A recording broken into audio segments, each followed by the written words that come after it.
Well, so I had a lot of blocks when I was growing up, right? I was blocked in every single way possible: mental, physical, spiritual, energetic.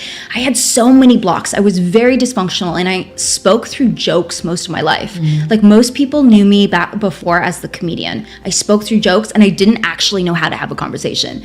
Like, I literally didn't.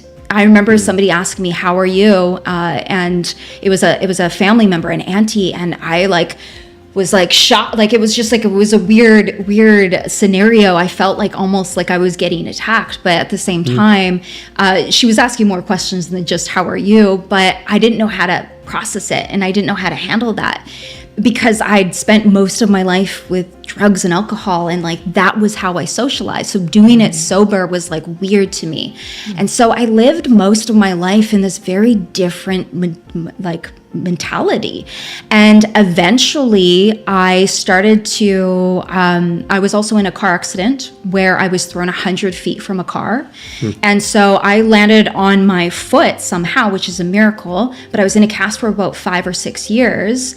And that took my only way of working away from me. So I had to figure out a plan B. Like, how do I live in the world? I suck at reading. My communication isn't good. I struggle with, memory was just really bad before. I didn't know how to work with how I'm built. And I was also super sensitive to sight, sound, energy, like all of these different things. How do I function in the world? And eventually I started to take a very particular type of self-mastery, which, if anybody's ever found themselves and they're kind of like up here, right? They're really up here. What you have to do is you have to ground yourself. And the more that you ground yourself, the more all of a sudden I started to notice that these blocks started to shift and change, and I started to turn on.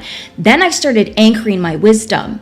And this is one of the things that I teach with all of my students, and I'm sure you guys can relate to this in your own way, but it's like, once we start anchoring our wisdom, we can start to receive that daily guidance that we truly need, and that will help us with how we are feeling, how we are thinking, how we are moving through the world.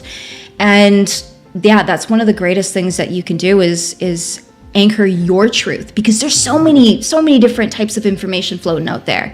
And when you start to really anchor in and know who you are, know what your truth is, know what your, what your soul needs in that moment or desires to have in that moment, the more that things can just start to open up for you and shift and change. And like you were saying, like, where when you would have been schizophrenic, really you were becoming more consciously aware. You weren't lost in thought anymore, being carried around by the thoughts that can go this way and that. Now you were aware of your experience.